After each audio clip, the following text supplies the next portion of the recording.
Hey, welcome to the channel, all about the blues harmonica. Today I'm just going to talk to you a very quick video on you're playing modern blues, okay, anything past about 1940s or whatever, when you want to sort of progress into contemporary blues. There's lots of things, there's lots of millions of different ways you can play three chords and associate chords. This little progression I'm showing you here, going a tone, and then a half step, or what I would normally say is whole step, half step, or tone, tone, semitone. That's correct, isn't it? Okay, so in this case we're going from second position to 12th position to 10th position and to third position. So you might see a chord layout where it goes from G to F to E flat to D. Alright? And those would be those positions. Now, blues players get around it because you can actually use a tonal centre over that as a blues player.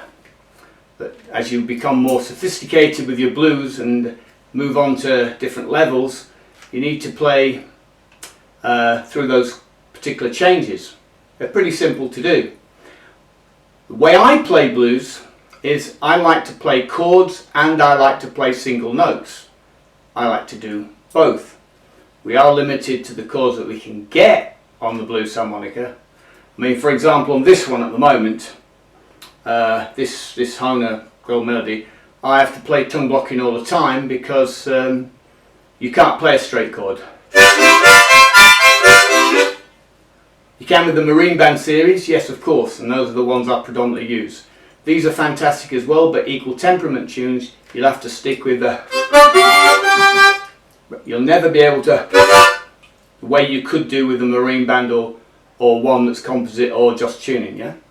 Okay, so you just bear that in mind, okay?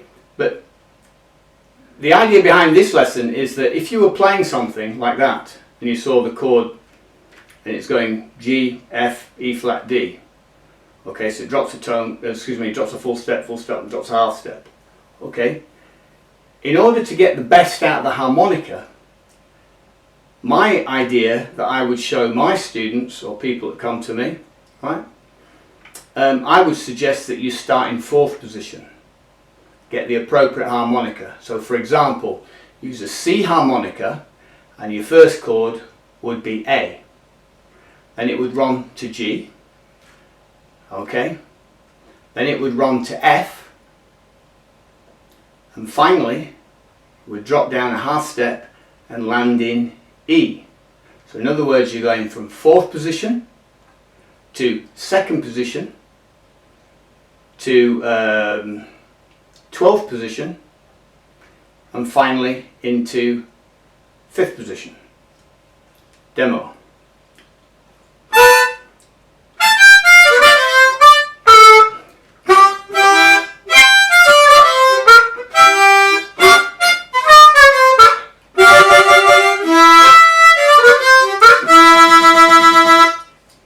Yeah?